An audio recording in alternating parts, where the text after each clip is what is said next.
grave parce que dans cette vidéo, je vais te montrer 5 mini-business que tu peux lancer dès maintenant, que tu sois étudiant ou que tu aies déjà un job. Ces 5 mini-business, ils demandent peu, voire aucun investissement et pourtant, ils vont te permettre de potentiellement générer 3, 5, voire 10 000 euros par mois et surtout, ils suivent les tendances actuelles du marché pour 2025. Tout ce qu'il te faut, c'est un ordinateur, d'y croire et l'envie de passer à l'action. Avant de commencer, il faut que tu comprennes que ça sert à rien de lancer ton business s'il ne suit pas ces 3 critères. 1, il doit apporter de la valeur à tes clients. Ton business doit résoudre un problème ou répondre à un besoin réel. Plus tu aides les gens, plus ils seront prêts à payer pour tes services. 2, il doit être digital. Grâce à Internet, tu peux toucher un public immense, sans limite géographique. Ton marché potentiel, c'est plus juste ta petite ville, mais toute la France, voire le monde entier. Et en 3, tu ne peux pas vendre ton temps. Quand tu vends un service ou un produit, tu es rémunéré pour la valeur que tu apportes, pas pour le temps que tu y passes. Donc plus tu deviens efficace, plus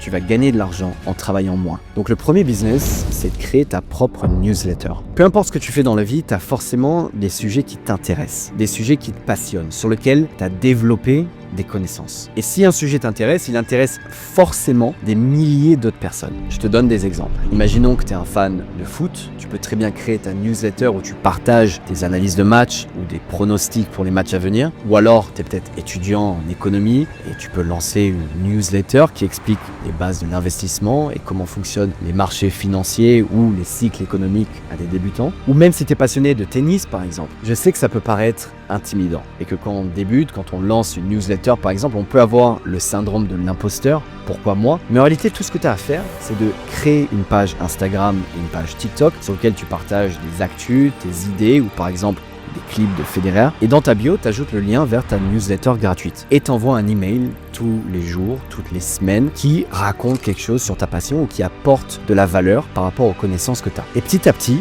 les gens vont commencer à s'inscrire. Et ce qui est puissant, c'est que tu n'as même pas besoin d'avoir beaucoup d'inscrits pour gagner 2, 3 000 euros, 5 000 euros par mois. Donc maintenant, comment justement monétiser? Donc une fois que tu as créé cette audience, tu peux vendre des espaces publicitaires par exemple à des entreprises liées à ton domaine. Donc si tu as créé une newsletter autour du tennis, tu peux très bien être payé par Babola pour parler de leur nouvelle raquette. Tu peux aussi proposer du contenu exclusif, du contenu premium et faire une communauté qui est payante comme sur Skool par exemple. Ou tu peux faire du marketing d'affiliation en recommandant directement des produits ou des services et gagner une commission chaque fois que quelqu'un utilise ton lien. Alors le plus beau dans ce mini business, c'est que ça te coûte absolument rien à lancer. Tu as une flexibilité qui est totale, tu gères ton temps comme tu veux, mais surtout tes revenus potentiels, ils sont infinis. Plus ton audience grandit, plus tu gagnes et ça dépend absolument pas du nombre d'heures que tu passes par jour à travailler. Imaginons que tu as un post qui devienne viral par exemple sur Federer, rien que ça peut t'amener 500 ou 1000 personnes qui rejoignent ta newsletter. Alors le business numéro 2, c'est de devenir un setter. Un setter, c'est quelqu'un qui aide les entreprises à trouver des nouveaux clients en prenant des rendez-vous pour elles. C'est celui qui va identifier les potentiels clients d'une entreprise et les contacter sur Instagram ou LinkedIn ou par mail. Donc par exemple, imagine tu as un entrepreneur qui propose des services de coaching, il va poster du contenu sur LinkedIn, gagner des followers et c'est là que les setters entrent en jeu parce qu'ils vont aller contacter toutes les personnes qui follow cet entrepreneur et avoir des mini conversations avec eux jusqu'à les inviter à booker un call. Et si ces personnes-là bookent un call et que derrière ils dépensent de l'argent dans la boîte, tu gagnes de l'argent. Et donc quand tu es setter, tu n'es pas payé à l'heure, mais tu es payé au rendez-vous. Donc l'entrepreneur pour qui tu bosses, s'il vend un produit à 3 ou 4 000 euros et que tu prends un rendez-vous pour lui, en général, tu seras payé entre 5 et 10% en commission. Donc en envoyant un message, potentiellement, tu peux gagner jusqu'à 400 euros, tout en restant hyper flexible et tu peux évidemment faire ça à côté de... Voici 5 faits que tout investisseur doit connaître sur le Nasdaq 100.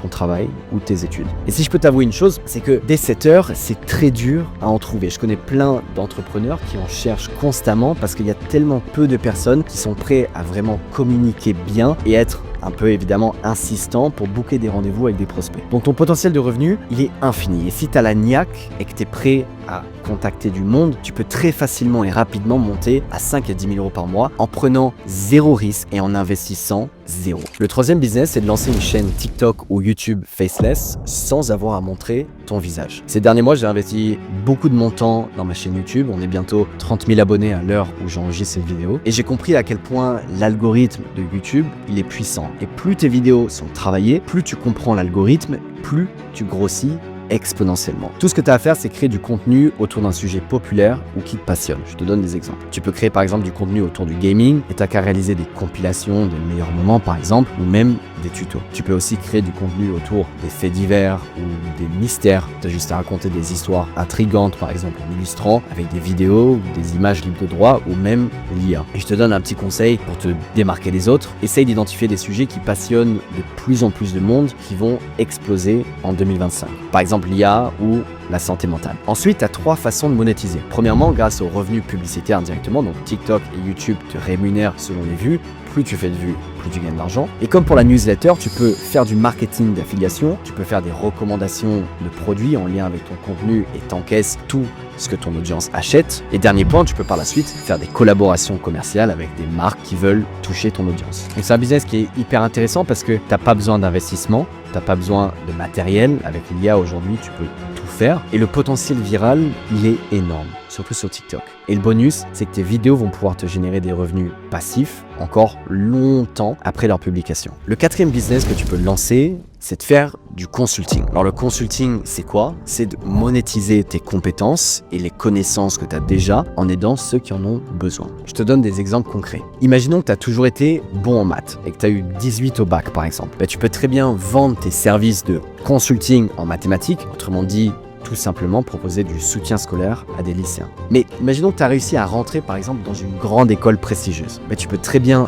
aider les étudiants à préparer leurs concours, eux aussi, leurs candidatures, leurs entretiens. Peu importe le domaine, il y a plein de gens qui recherchent de l'aide pour tout. Et rien qu'en 5 secondes, j'en ai trouvé une dizaine. Par exemple, le soutien scolaire, la préparation aux examens, l'enseignement des langues étrangères, la programmation informatique, le développement web et mobile, la formation sur des logiciels, le design graphique, la photographie, le montage vidéo, le marketing digital, le copywriting, la nutrition, le fitness, la musique, les arts plastiques, la cuisine, bref, il y en a des centaines. Alors maintenant, comment monétiser ces compétences? Alors oui, tu peux proposer des sessions individuelles payantes en présentiel ou en visio, mais là, comme on a dit, tu vends ton temps.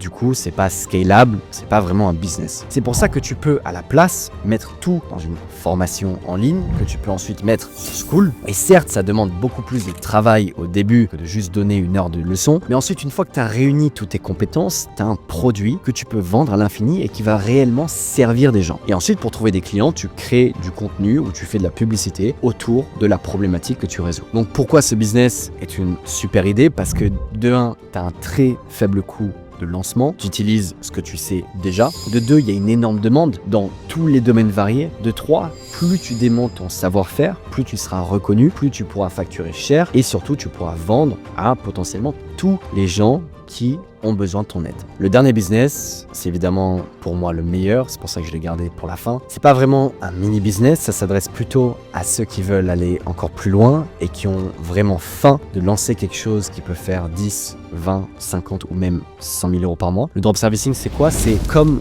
le dropshipping, mais au lieu de vendre un produit, tu vends un service que tu vas délégué. Donc imaginons tu vends un service à un client à un certain prix, tu sous-traites ensuite ce service à un freelanceur pour un coût bien inférieur et tu livres ce travail au client et tu gardes la différence. Donc concrètement, imagine qu'un client te paye 1 000 € pour réaliser son site web. Mais toi, tu vas engager un développeur freelance qui va réaliser le service pour toi à 300 €. Tu livres le site au client et toi, tu gardes la différence, soit 700 €. Évidemment, toi, tu dois trouver les clients, faire du marketing, monter le business, monter les process, développer ta réputation et trouver le développeur freelance. Mais pourquoi est-ce que c'est intéressant? Parce que c'est un business qui est hyper scalable et hyper rentable et qu'en France aujourd'hui, il n'y a quasiment aucune compétition. Au-delà de ça, tu peux déléguer tes services dans des pays où le coût de la vie est moins cher et avoir des marges qui sont du jamais vu dans aucun autre business. Donc si aujourd'hui, moi je suis multimillionnaire à 24 ans, c'est parce que j'ai utilisé ce principe et plutôt que d'avoir une agence qui marge à 20% avec des employés en full-time en France et des bureaux et qu'à la fin, il ne me reste rien, mais j'ai des marges qui sont énormes et je peux vendre à l'infini et juste croître mon équipe pour pouvoir développer mon business. Donc ça paraît simple comme ça, mais ça demande de développer des compétences solides en marketing,